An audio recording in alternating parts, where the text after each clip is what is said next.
And the jump. Surviving this thing is one of the keys to winning here. And we're looking to see who will be the next gold medalist in rally car in a very special stage. Moyle would not be one of them. Jeff had a problem. They had a fire. He is out of competition. And a red course. Black courses to your right, to your left as you look at it there. And here we go. Well, a little bit of a squirrely start there for the white car. That's Bartram. This yellow car about to hit the jump for the first time. 19-year-old Kyle Sarasin. Sarasin up. Nice piece of work. Boy, that was smooth. Now, as they come out of the stadium here, you have to really be careful. As you see, Kyle actually is bent up the front bumper of the car there on the right side. He's coming onto the tarmac now. They come into what we call the junction. This is where both cars will come together. And you see they race now side by side along this course. The black course, Kyle Sarasin. The red course is Kenny Bartram. So we'll take you over to the red course where Kenny Bartram right now, based on the splits, has a little under a 2-second lead. They come into the roundabouts. Here we get a good relationship. Oh, that's a nice tight turn for Kenny Bartram, not wasting anything there. And look at Bartram drifting through the S-turns.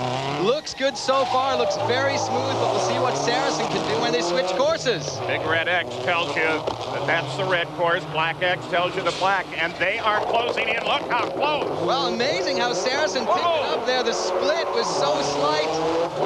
Can he keep on the speed here? This is Kenny Bartram heading back into the stadium. Bartram got up on the edge of the barrier there with the left front, but now they come back into the stadium, and when they get to the bottom, they will change courses.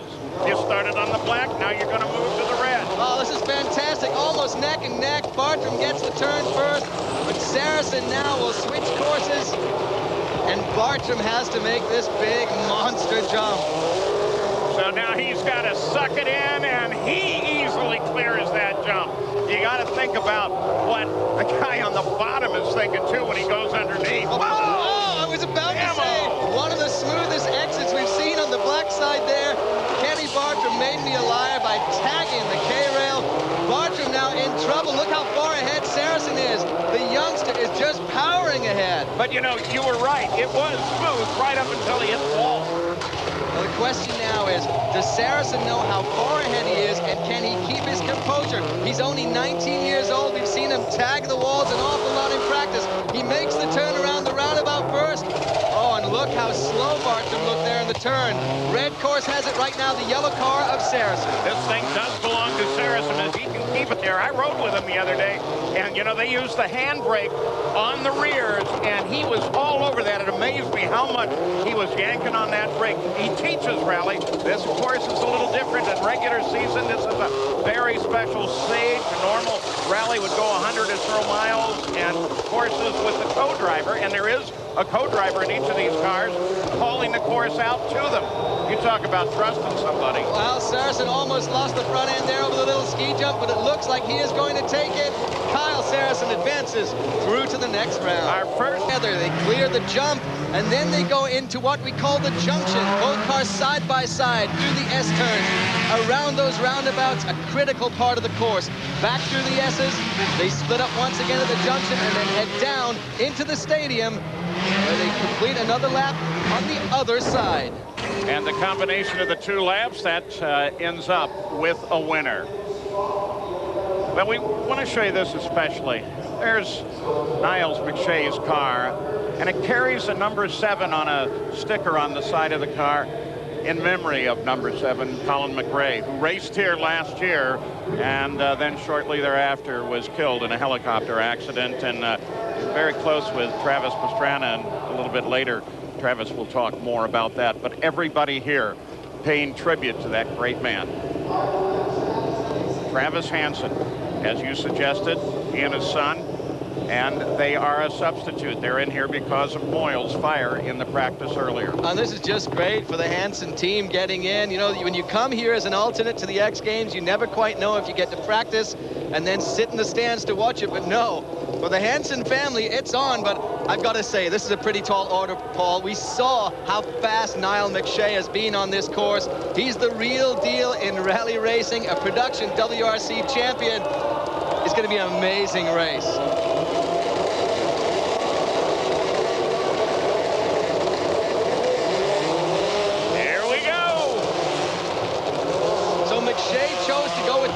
course first. He doesn't want to take the jump on the first go out. He wants to watch the Hansons do this. And they do it nicely. Oh, butter, as they say. So smooth. What about the out? Well, not too bad. A little conservative there. It's very slick up there, and it gets slicker as the day goes on because they're carrying that small bit of dirt a little further forward each time, and that makes it very slick. And look how far McShay is ahead right there on the red course. And watch him go through this course. He is absolutely blindingly fast, sideways. It's so crazy how he doesn't tag that wall. The Irishman is smooth. Won the Roger Clark Award for the most promising driver in the UK. Look at him come around that corner and light those tires.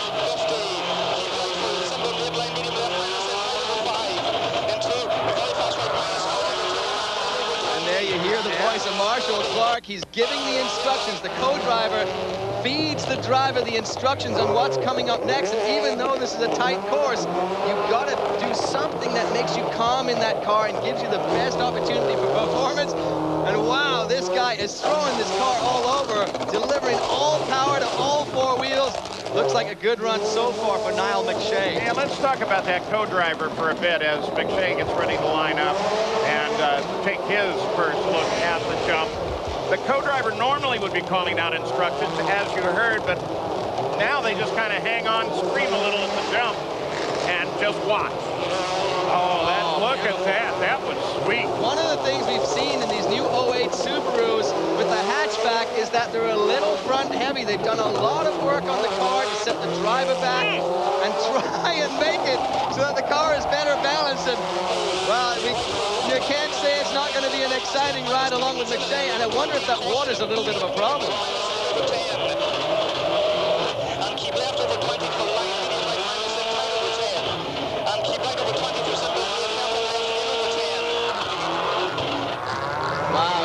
Instructions. It really is a matter of focus here. It might not be 100 miles, but it really matters.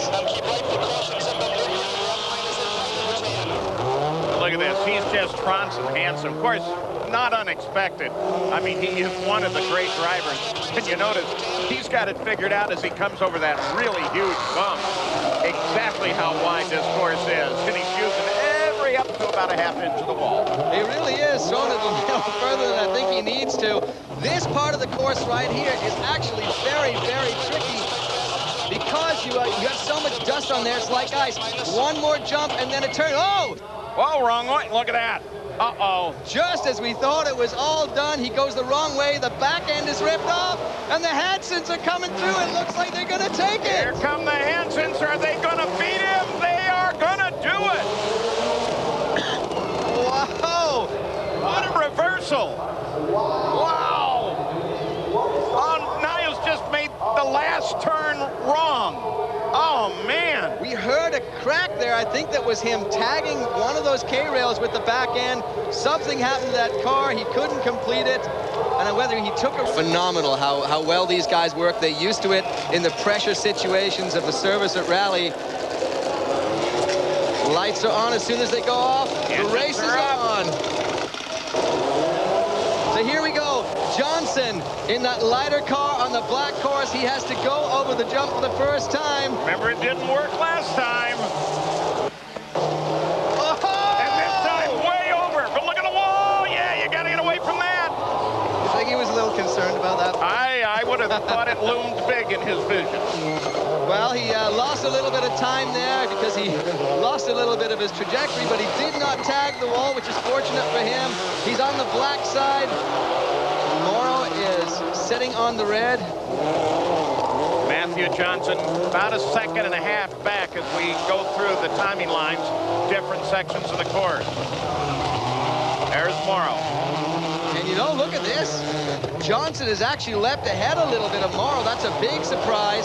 The tarmac sections here are almost identical. The red course is about 100 feet longer. But then again, on the black course, you've got to come back onto that ice. And we saw what happened with Niall McShay on the ice the last time through. You saw the relationship of the two, Morrow and Johnson, through that jump. Pretty smooth. They seem to have really taken something away from the practice, even though he had to go badly for him. This is where McShay had the problem. Pretty good, gets it through there. Gets his speedway down.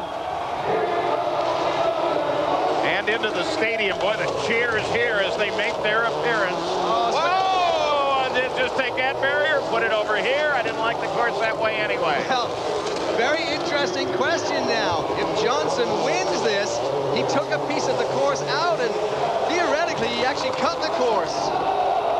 Oh, wow, you see that the trunk almost opened on... not almost. It is open on Morrow's car, so now, well, we can see he doesn't have anything concealed in the trunk of that vehicle. Yeah, fortunately, carrying your golf clubs is optional. Can't put your mountain bike in there, can't put anything. But you did also see, and you'll see it more and more, a couple of pieces left behind. So there, Johnson is slightly ahead of Morrow, but again, I raise the question. It's going to have to be an official call on what happens. Johnson was definitely slowed down by tagging that water barrier, but it was kind of a part of the course he was supposed to go around. Yeah, he made the course shorter. So if he drives smoothly back into the stadium now, Johnson will take it. And he continues to be out front. Now, we're going to have to see what the officials are going to say about this. Oh, look at him fight that wheel. Isn't that beautiful? Matthew Johnson heading back now into the Home Depot Stadium. He has one small jump on the floor to negotiate. It's about a 2-foot-tall ski jump. He's over it, turning for home. And while he'll be there first, this will probably go to an official decision. Now, I would have to say, if I was an official, he tagged that thing, but obviously he lost time when he did it. But of course, we're not the officials, so it's not really up to us. And it's going to be a difficult call. Well, let's look at Matthew Johnson. They point to the light and say, we're ready to race. The red comes on, and then a random interval, and when it goes off, they go.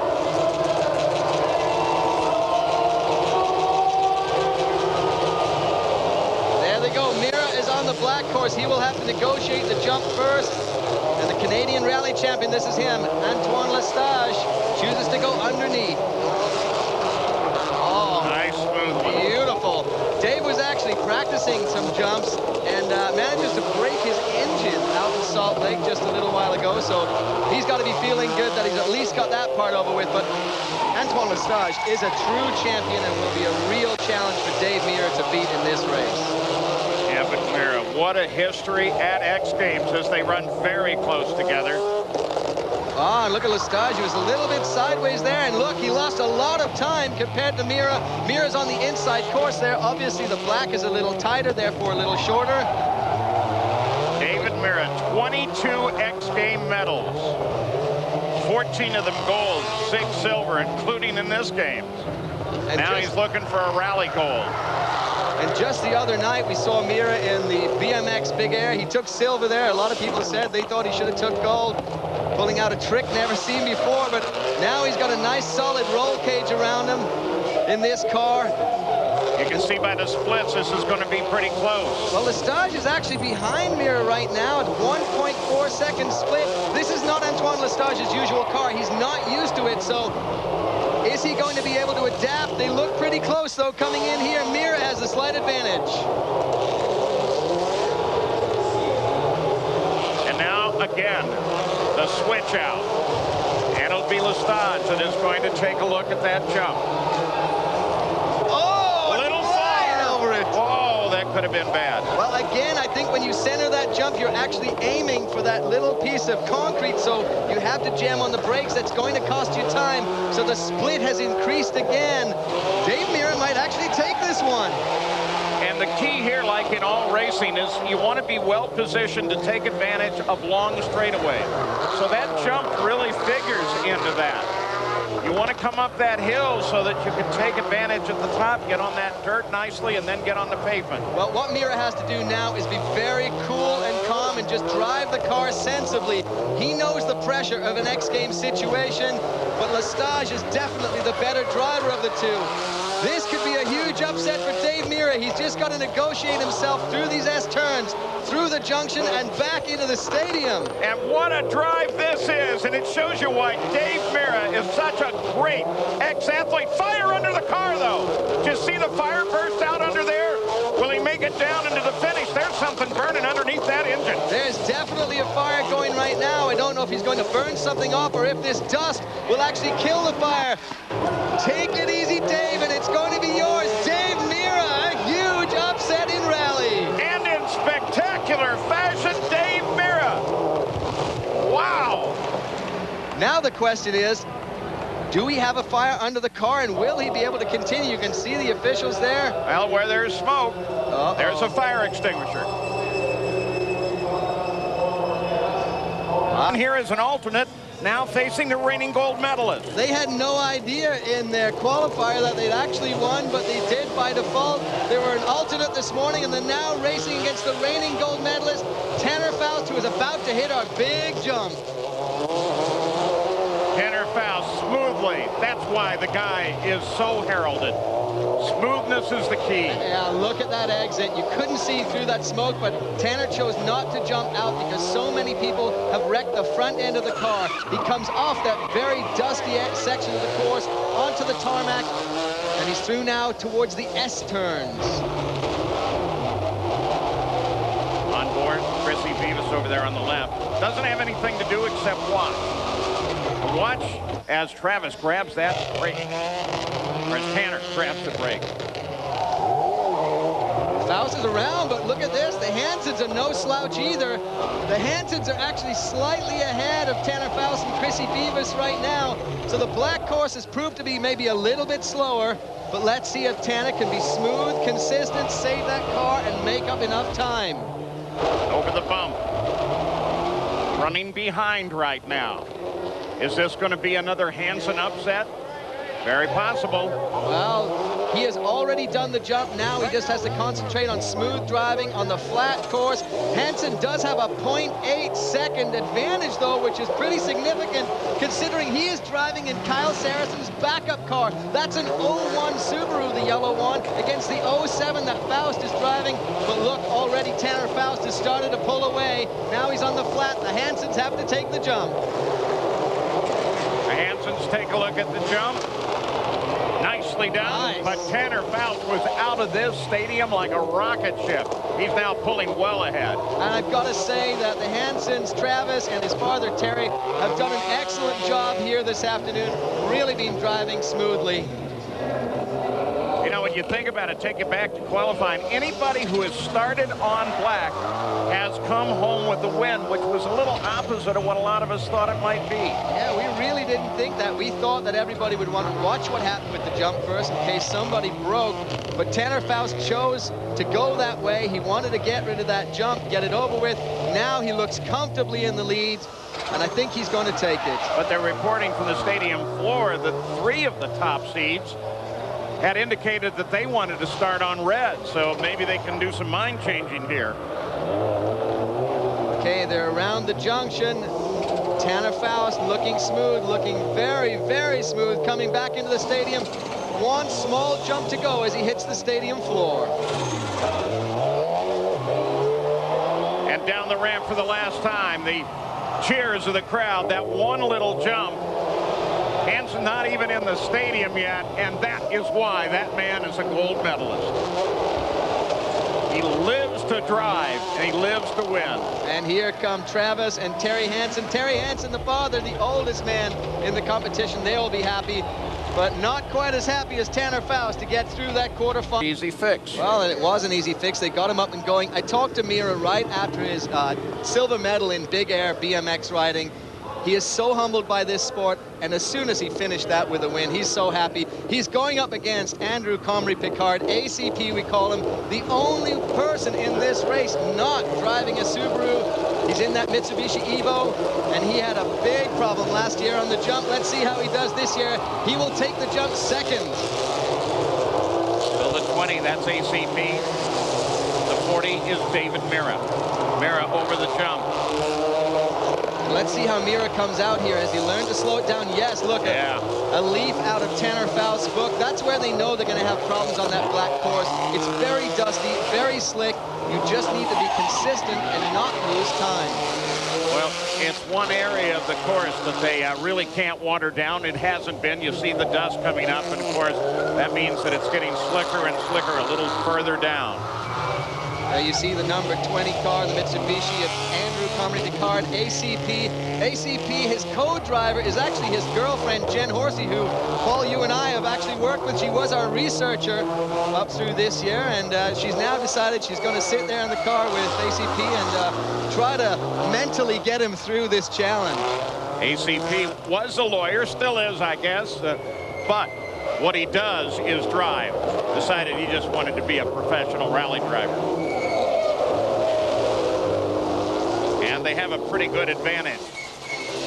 ACP and Horsey on Dave Mirra. Mirra's going to have to really drive now to go. And into the wall. Badly into the wall. A problem we've seen here coming around that corner. It's so loose and so tight. And it looks like Dave has a little bit of a problem. He still needs to make one more lap.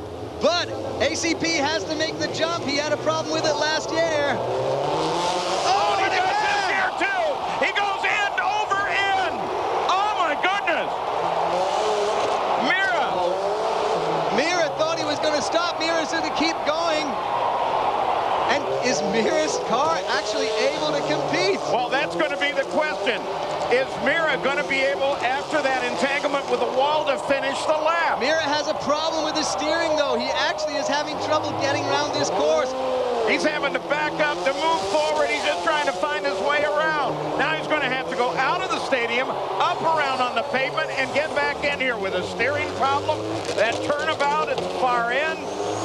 And the amazing thing is ACP's crew are actually trying to get that car moving, it looks like, but I don't think that's going to happen. Dave Mirra just needs to get around this course somehow, and he's going to take this one. And again, the black course is the key, but assuming he can get to the end of it. He backs it up. He brings it forward. And, you know, there's an interesting fact about ACP. Back on the stadium floor. He didn't jump in practice. It was such a mental challenge from last year where he did the same thing. He came up short. This time, came up much shorter, bounced the whole car end over end. And meanwhile, Dave Mirra, the left-hand side of his car, the left front is gone. He can't turn that thing, so he can't steer the car. Back and forth, it's going to be the longest time in history. And I'll just back it up. Dave Mirra, what a story this has become. On fire, into the wall, then ACP flips the car. That gives this chance to Mirra, and all he's got to do is get down to the bottom of the stadium, but look at how the front wheels are canted. The wheels are actually turning towards each other, so Dave realizes right now he just needs to get back into the stadium. Little toe-in is good. That's too much. The real challenge, though, is then his poor team are going to have to get this car into service and put it together. Can they do it in time? We've got such a short window of time now. This is phenomenal. And again, ACP, that was a big crash. Oh, he may be in serious trouble now. It's getting worse and worse. Oh. ACP out of the car. Andrew and Jen are fine. The medical crew just attending to them, checking them out there. How on earth is Dave Mirra going to get in here? They're watching like, oh no, come on, get it down here. Everyone here in the Home Depot Center is willing Dave Mirra back into this stadium. Unbelievable. He may never make it. Yeah, maybe backwards is more successful. There's an idea. Turn it around and try it again. He's almost in. The cheer is going to be phenomenal when he gets through here. Just a second. The crowd in the stadium can see him. Well, it might be a little longer. He's got to back up again. Look at him. This is terrific. You talk about perseverance. Listen to the crowd cheer. Oh, yeah, he made it over that jump. Now, this is a big series of turns to make in that red car, but... but I think he's got it anyway. I mean, he's obviously gone further along the course than Comrie Picard did. But the tenacity of Dave Mirra. Yeah, he's not giving up. I'm going to finish this. The determination of a multiple gold medalist here at X Games. Dave Mirra takes the quarterfinal over Andrew Comrie Picard. That man, Mirra, is always a story. Look at that. Come on, please bring it down here. Yeah, crew, come on, get it in here, Dave. Well, maybe he's going to take the jump again. Oh, the front wheels. It's pretty fixable. It's fixable. It's just a matter of time. The short time window that we have is really going to be a big deciding factor. The people are cleared out of the way. The crew will get to work so fast here. Look at that left tire. The whole wheel just hanging off. I think there'll be a big smile on his face.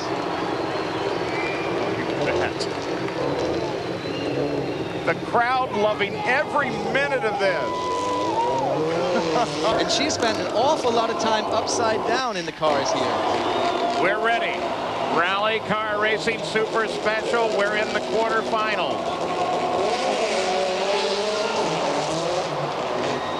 Remember the success of the black course. Kyle Sarasin is on it. Well, pretty smooth jump over there for Sarasin. He had some problems coming out here, though. But I think that was a smoother transition. Doesn't look like the car took any damage. So Kyle Sarasin's got a good start, but he's up against the man, the myth, and the legend on the red course, Travis Pastrana. Travis got out of the stadium first, but right now Kyle closing in on him. Kyle seems to be a little faster there. Oh, look at how calm Travis is. You see that right hand going down. He's looking for shifts. He's looking for the brake. He's trying not to burn and drift too much on the tires because going straight is what it's all about here. Look how tight this is. Travis looked a little frustrated there, like he missed a couple of things he wanted to do a little better.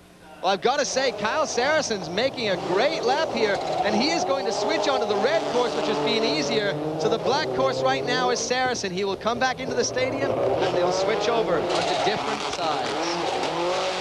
Take a look at the times on the first lap for both of them, and they switch.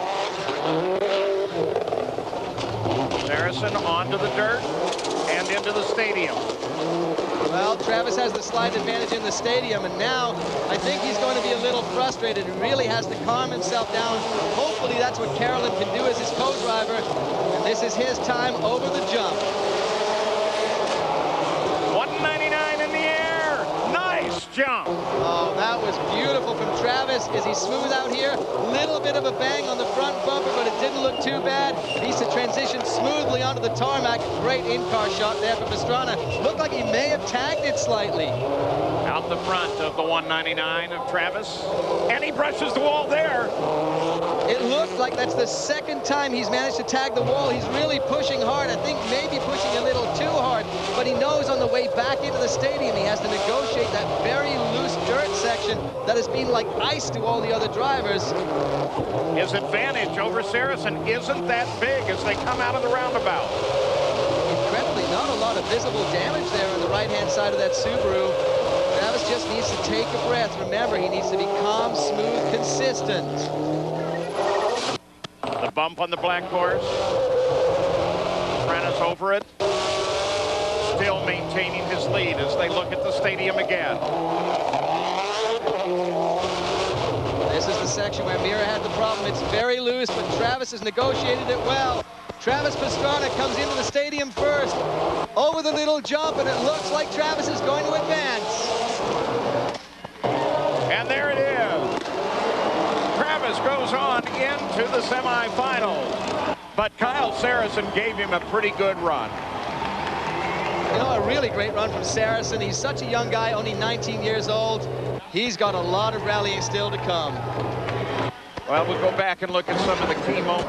Let's see if he can make it smooth this time. Block is on the red. Johnson will take the jump first on the black.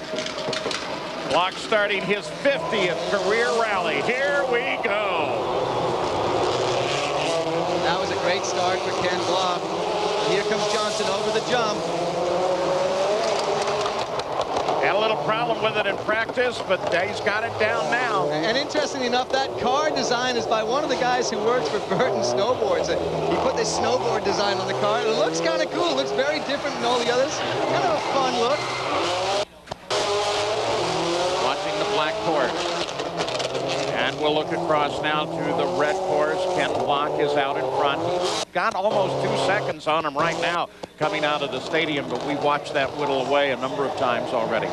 And this is where Block has been actually putting this car sideways quite a bit, really been kind of drifting around, but close there at the roundabout. You see how far Johnson came out away from that turn, and all of these little things matter in such a tight rally. And Block kicking the back end out a little there. You're going sideways, you're losing time. It looks spectacular, but it's not the fastest way around.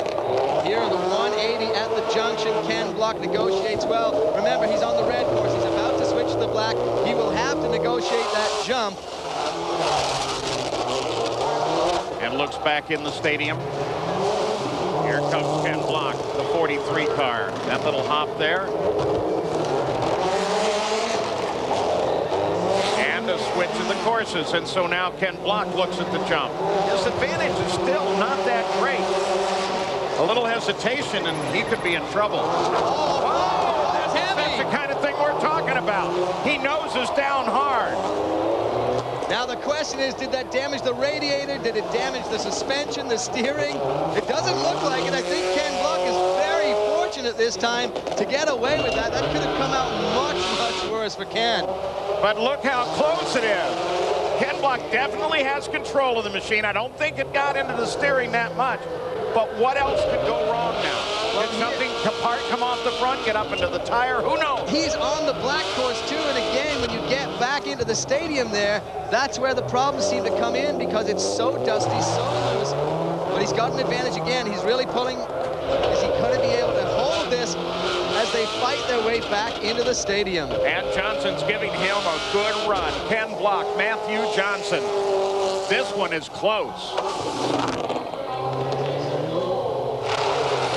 Oh, you can see at the junction there as the turn happened. Johnson was really close. They're going to come into this stadium neck and neck if Ken manages to get through this smoothly. Ken Block picked up a little bit of time as he comes off the pavement. Ken has the advantage, but it's not much. He's going to push it so hard to make it this time. Look how close! Look how close that is! Ken Block advances. Wow! I tell you what, Matthew Johnson has something to be proud of there. He gave him a run. Matthew Johnson saved the car. He was smooth and consistent, didn't lose any parts. Ken Block put the brakes on in about the most literal sense you can by digging the front end in. Last year, you know, what was the song? You left me, loose me. Well, the tire in that case, okay. But it's ready to go. Tanner Foust has been so smooth in practice, incredibly smooth in that last race.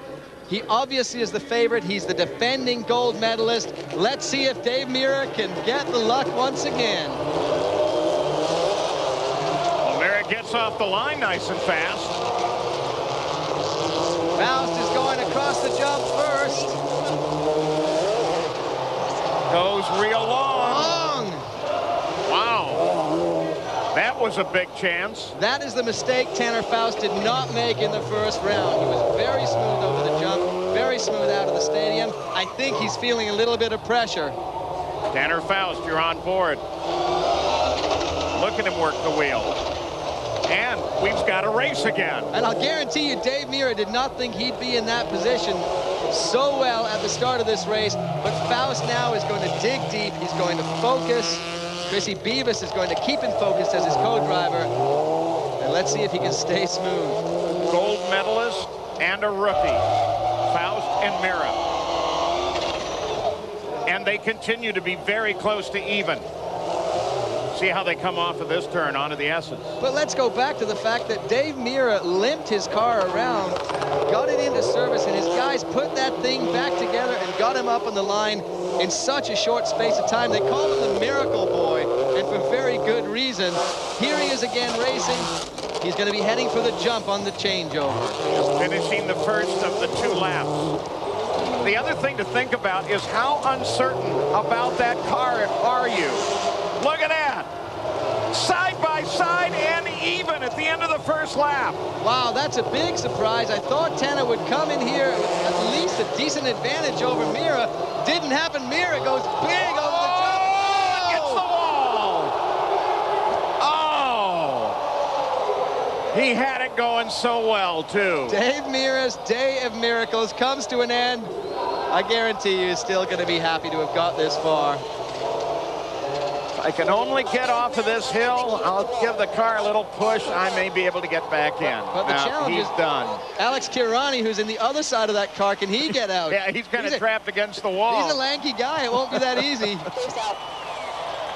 And the crowd again shows their appreciation as Dave Mirra climbs out, and Tanner Foust is going to just continue on and motor his way.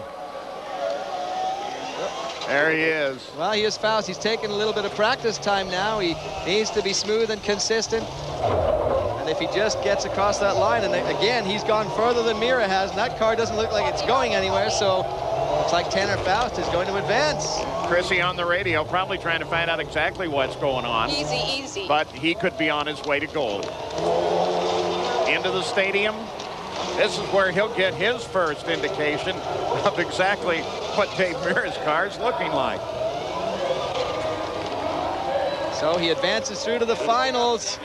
He will meet the winner of our next matchup, a chance to do back-to-back gold medals in rally. Here it is. And he went out to hit a massive downhill jump. And unfortunately, it kind of looked like the one he did today. He went a bit long, landed very, very hard, and he broke his T2 vertebrae.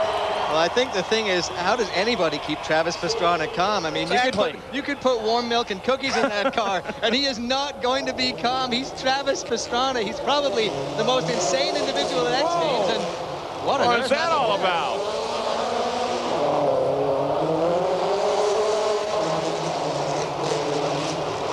Well, we tried to figure it out because Ken Block just flat sitting on the line when Travis headed out. We don't know if something broke on the car. We don't know if it was a bad light.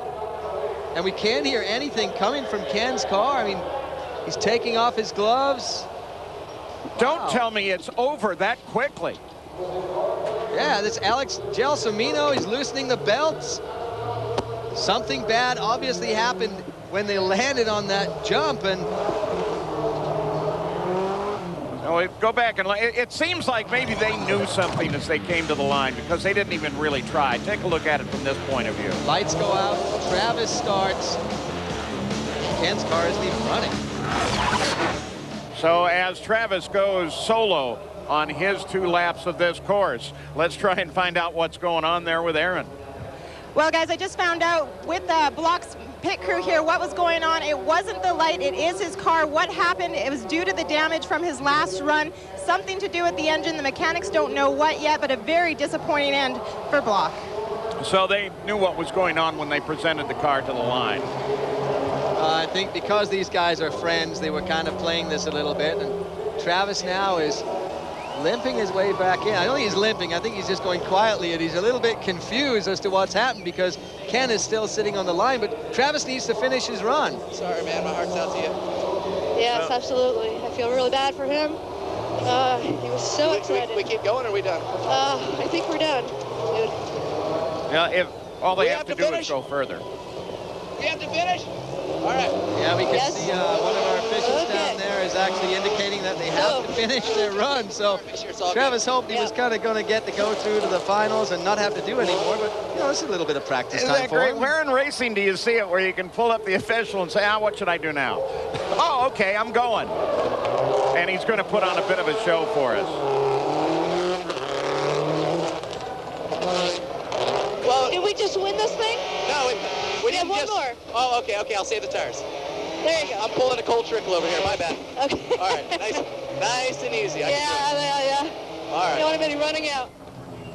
Well, that's the slowest we've seen anybody go around that roundabout all day. There's certainly no sense to push it. We definitely we've got something wrong with the back end, though. It's a little bit loose. It's It's not shifting real well either. it got banged pretty hard, but It's all right. You handled it well. You did an awesome job. Hey, Jim, heal up, buddy. Yeah. We're missing you in the car, but I have to say, I got a much lighter, possibly better-looking co-driver now. So. Yeah. Hey, Jim, we got room for you if you want to join us. I don't fit that much in the seat. Three's never a crowd. When do you get a view like this? And of course, they're talking about Jim DeChamp, who was Travis's co-driver. In the original plan, he tried a front flip in Moto Best Trick and ended up breaking his back. So he's sitting here, he's okay, he's in a brace, but Carolyn Bosley now gets to take that seat alongside Travis. And I wonder if that little problem they have in the rear is going to really hurt them when they go into the finals against Foust. Yeah, as they come by to receive congratulations, the car, Ken's just wasn't going anywhere. Really? Oh. Seriously, I was looking forward to it, man. All right, let's do it. Take care. Thanks, bud. Good luck. So here's the way it's going to set. That man, Tanner Foust, will face Travis. You got to think about back to last year, the 2006 semi. Gold medalist Travis Pastrana had a chance to repeat right in his grasp, but Travis then got the barrier at the finish line. Well, this was looking so good for Travis. He had a slight advantage, but there wasn't the concrete K-rail between the courses there. He just bumped that little piece of water barrier out of the way.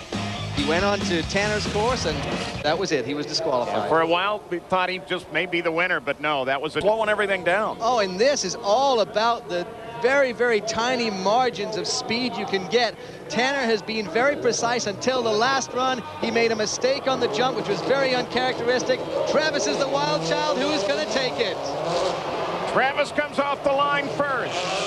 He'll go to the red course.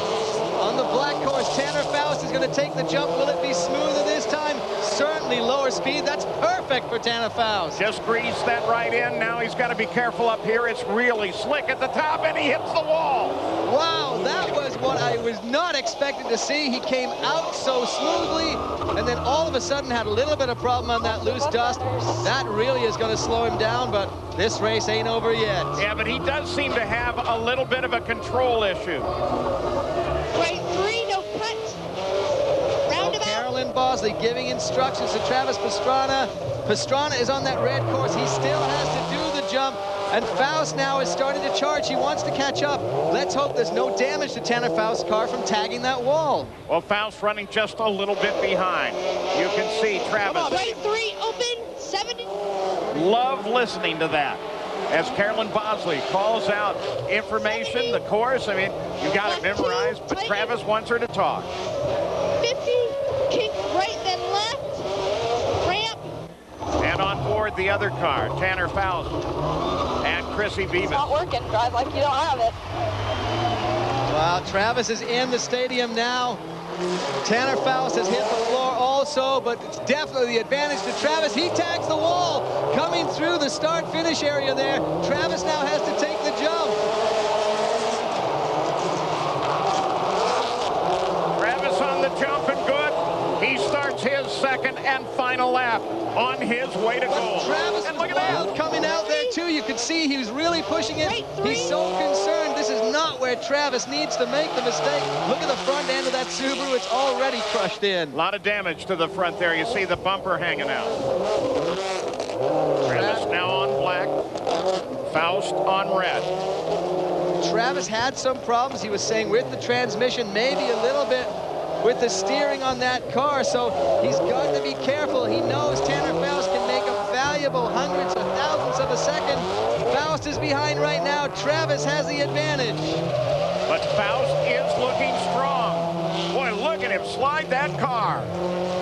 Tanner Foust is a stunt driver. He knows how to drift the car. He spends every day driving a car. But right now, Travis Pastrana really has the advantage. He has to be careful on the slick area coming back into the stadium here. Tanner Foust, every inch a driver, but Travis, well, he's just Travis, and he's so good. Listen to the crowd. Into the stadium, 199. Travis Pastrana going for the finish line. Yeah, Travis.